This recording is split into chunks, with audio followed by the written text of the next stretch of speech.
Salut à tous, alors on se retrouve toujours sur la chaîne RC Model 89 et aujourd'hui je vais faire une petite vidéo assez courte. Ce matin j'ai reçu des colis, voilà. Petit unboxing sur le projet Land Rover. Donc encore une fois vous allez voir de quoi il s'agit. Je vais vous montrer tout ça. Non, au pire des cas on va faire un truc. Hop. Voilà, on va faire comme ça. Voilà, donc j'ai reçu ces trois petits colis pour le projet Land Rover à l'échelle 1/22e. Et aujourd'hui, je vous fais ces petits unboxings pour que vous voyez à peu près ce que je lui mets hein, comme équipement. Comme promis, j'ai reçu les deux amortisseurs Subotech, enfin de la marque Subotech à l'échelle 1/24, mais ça s'adapte aussi sur de l'échelle 1/22, voilà, en RTR, voilà. Donc on voit à peu près, voilà. Et donc ils sont comme ça, je vais essayer de les faire fonctionner. Ils fonctionnent bien. Je les ai pas encore déballés, je les déballerai pour le projet. Voilà, mais bon, vous voyez comment ils sont. Hein, c'est vraiment du bon quoi. Enfin, je vais quand même vous en sortir un. Alors attendez, je mets pause. Voilà, donc j'en ai sorti un. Il ressemble à ça. Voilà. Voilà, donc c'est vraiment bas de gamme, hein. La tige à l'intérieur est en plastique. Elle est même pas en métal. Mais je trouve qu'ils sont plus souples que ceux de base du Land Rover. Parce qu'il faut savoir qu'à la base, c'est des suspensions comme ça. Donc, encore une fois, désolé si la qualité n'est pas au rendez-vous. Il y a des modèles où on est obligé de tout suivre pareil de la même chose. Parce qu'on ne peut pas modifier. Voilà. J'ai regardé, mais il n'existait pas des modèles en métal hein, comme ça. Voilà. Donc, c'est vraiment tout petit. Hein. Regardez ma main par rapport à ça. J'ai une main d'adulte comparée à ça, c'est vraiment pour vous que. Enfin, c'est pour que vous voyez à peu près ce que je veux dire. Bon, le couteau, j'en ai plus besoin. Parce que là, c'est des paquets qui s'ouvrent. Donc ça, bon, c'était de la marque Subotech. Je le mettrai en description pour ceux qui sont intéressés. Là, après, on a un deuxième paquet, donc ça vient de chez Geek, voilà. Alors, encore une fois, désolé, j'ai pas précisé d'où ça venait. Je crois que je l'ai eu dans un magasin spécialisé, je crois. Ouais, il me semble. Mais de toute façon, je mets le lien dans la description. Voilà. Et que ça vient sur Geek. Voilà. Donc il y a au moins deux trois commandes qui ne sont pas du même site. Voilà. Il me semble que ça, c'est chez Banggood, Geek, et le site spécialisé que je mettrai en description. Voilà. De toute façon, tous les produits seront en description. Donc, commande que j'ai reçue en même temps des phares. Donc, phare blanc à l'avant, imitation xénon et phare rouge à l'arrière, avec les petits supports métalliques à l'intérieur qui est fourni avec. Donc je vais vous les sortir pour que vous voyez concrètement à quoi ça ressemble. Alors il faut savoir que c'est pas la première fois que je les ai, que je les utilise, parce que bon, j'ai déjà utilisé ces phares là pour le projet fourgon et puis encore plein d'autres projets. Voilà, donc là j'ai tout vidé le paquet. Donc voilà comment que ça ressemble. Là vous avez les petits supports métalliques, voilà, vous avez un pas de vis avec un écrou et une rondelle. Et concrètement en fait là, ça c'est la partie extérieure. Voilà, la partie extérieure qui va être sur le véhicule, à l'extérieur du véhicule. Et la LED en fait, elle va venir se clipser dedans en fait. Voilà. C'est une fiche comme ça, une fiche cerveau, hein, avec deux fils, un plus et un moins. Voilà. Donc, mon fond de vidéo se casse la gueule, c'est pas grave, c'est normal. Hop, alors, je vais essayer de vous montrer les LED. Il y en a de toute taille. Donc, les grosses LED, ce seraient les LED avant, imitation xénon. Et les petites, qui est là, ceux-là, ce sera les LED rouges qui seront à l'arrière du véhicule. Voilà. Donc, encore une fois, ça vient de chez Geek. Je mettrai le lien dans la description pour ceux qui sont intéressés. Et ça s'adapte aussi sur du 1/16e jusqu'à 1/10e. Voilà, après, faut.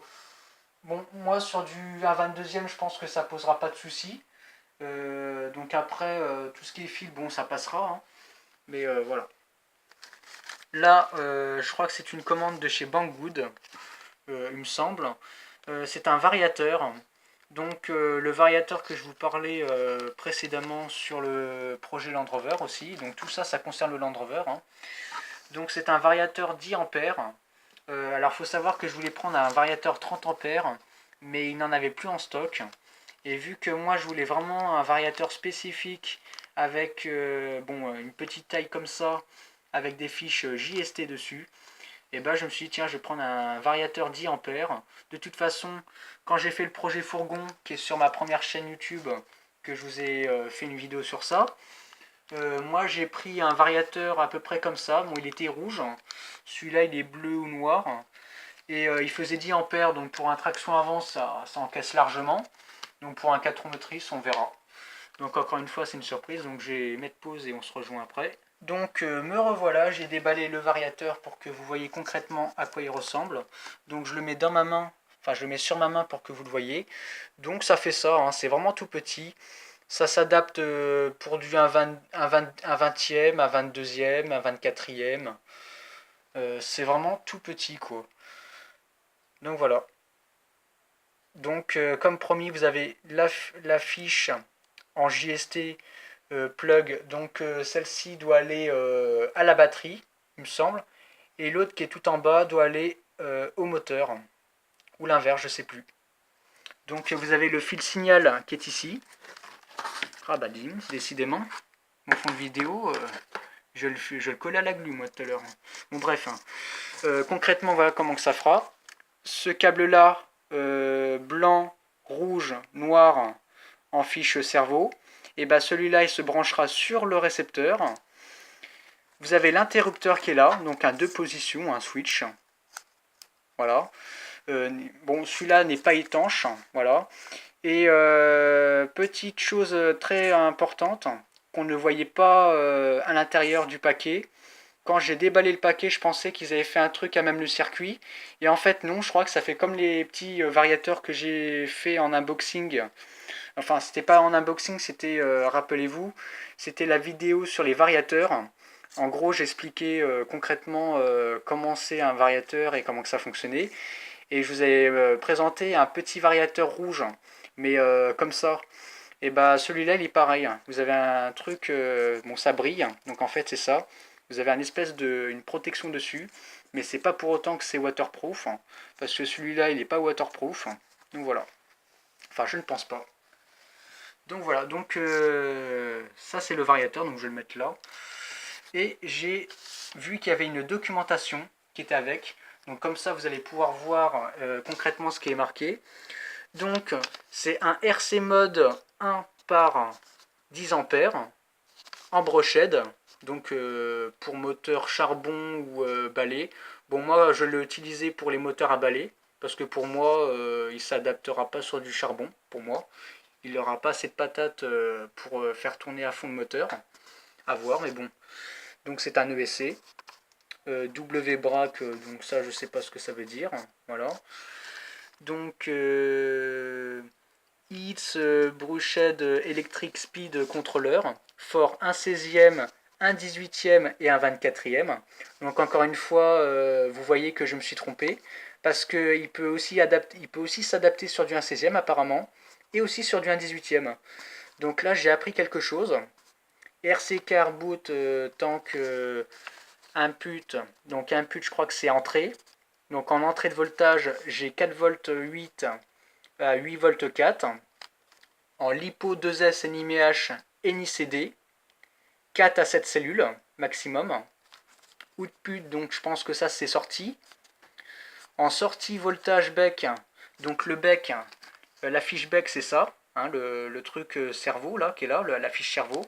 Donc j'ai 5 volts, j'ai 5 volts qui sort sur la sortie là, en 1 ampère. Continue courant 10 ampères. Dimension LWH, donc c'est 23 sur 21 sur 6.0 mm. Tease ESC Can You Work, White 130, 180, 260, 280, 380 brochets le moteur. Donc là encore une fois j'ai appris quelque chose. En fait là concrètement ce que je viens de dire en fait c'est les types de moteurs qui peuvent exister. Donc comme je vous avais parlé dans la vidéo sur le Man Machine ou sur les ESC je ne me rappelle plus. Moi le type de moteur charbon sur mon Man Machine c'est un moteur de type 380. Et là, il se peut que ce variateur peut accepter du 130, du 180, du 260, 280 et 380 en type moteur. Donc ça, c'est très intéressant. Donc là, vous avez un petit schéma de câblage. Donc moteur connecteur. Donc le moteur connecteur, c'est l'une des fiches JST qui va se brancher sur le moteur. La batterie connecteur, donc pareil, hein, c'est l'un des deux. Le switch, le receveur connecteur, donc le receveur connecteur c'est encore ce fil là, voilà. Donc voilà. Et là il vous fait un petit schéma de câblage avec le récepteur. Donc voilà, voilà. Donc bah c'était tout, hein, c'était tout. Donc là c'est pas recto verso, hein, c'est juste ça. Donc encore une fois, bah, merci d'avoir vu la vidéo. N'hésitez pas à poser des questions au sujet de ce que j'ai là, en stuff, RC. Et puis, bah, je vous donne rendez-vous pour peut-être un prochain unboxing. Donc, sûrement sur la lipo ou sur la batterie Lyon, je sais plus, parce que je sais plus si j'ai pris une lipo ou une Lyon pour le projet Land Rover. Mais en plus de ça, il y aura aussi un autre accessoire que je prendrai en plus, mais que je vous dirai pas parce que je vais pas spoiler. Donc voilà, donc prochainement, je vous donne rendez-vous pour la partie 2 de l'unboxing. Donc cette fois-ci, le dernier unboxing que je ferai sur le Land Rover. Et je vous dis à très bientôt. Allez, abonnez-vous.